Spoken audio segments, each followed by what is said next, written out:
With the 42nd Canadian federal election in the books and the Blue Jays eliminated from the postseason, it's pretty clear it's time for all Canadians to hide their faces.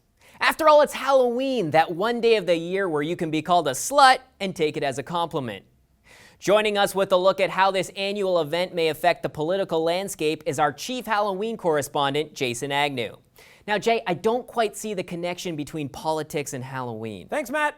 And let me tell you, the days when Halloween was all about kids trick-or-treating are long gone. Any occasion for a political figure to show that they're relatable to the common citizen is of the utmost importance. So this year, I've taken my razor blade sharp focus out of the apples and into some cutting-edge costume ideas for our Canadian political figures. All right, cool. This sounds like it'll be interesting. Well, let's start at the top. We just saw a photo of our newly elected Prime Minister, Justin Trudeau. Now, as we all know, his dad, Pierre Elliott Trudeau, was also the Prime Minister of Canada. And much has been made of Justin's good looks. So if Pierre was king, then in my mind, that makes Justin a prince. And I'd select the costume of Disney's Prince Eric. That's actually quite the likeness. Yeah, plus Prince Eric was a character in Disney's Little Mermaid, and from what I can gather, Justin also makes many Canadian women wet. Okay, now that's just... With tears of joy, Matt, or sorrow, depending on how they voted. Okay, you saved it. Who's next? Well, let's stick with the manly good looks of the Liberal Party. There we have it, Ontario Premier Kathleen Wynne. She should go out as popcorn guru himself, Orville Redenbacher. Well, okay, once again, Jay, I see the resemblance, but Halloween isn't necessarily about finding a look-alike. It's about dressing up in a costume and living out a fantasy. Well, Redenbacher is a man, so I think we've accomplished that goal. And to be honest with you, I don't want to suggest anything that will have the Liberals buying a costume or spending any money at all. They do a fine enough job of that on their own. But I digress. Let's head back up to the federal level and take a good look at old Tommy Mulcair. Fresh off his election defeat, this guy needs a facelift, so I say why not start with Halloween? First off, we need to take some hair off the top. After all, bald is beautiful. Then let's shave off that beard, but leave the sophistication of a mustache.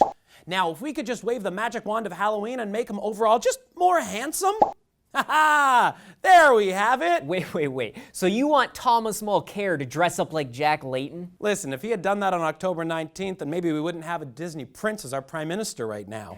Okay, Jay. These are all fine and good, but I was kind of expecting you to go with more traditional Halloween costume suggestions. You know, vampires, witches, werewolves. You're right, Matt. Okay, I do have one of those. How about this lady right here? Well, that's former Member of Parliament and Toronto mayoral candidate Olivia Chow.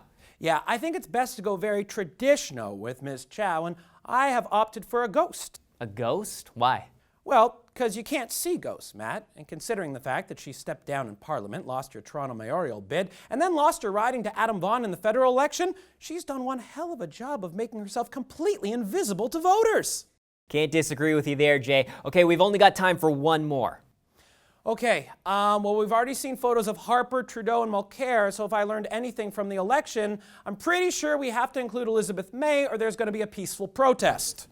Let me guess, Kermit the Frog because it's not easy being green?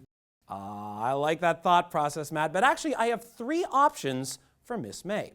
Canadian actress Rachel McAdams, Canadian tennis pro Eugenie Bouchard, or Canada's Call Me Maybe Sweetheart, Carly Rae Jepsen.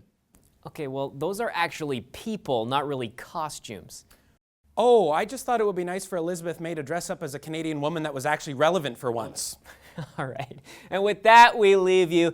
Thank you to Halloween correspondent Jason Agnew, and thanks to you guys for watching. We'll see you next time on We're Right, So You're Wrong.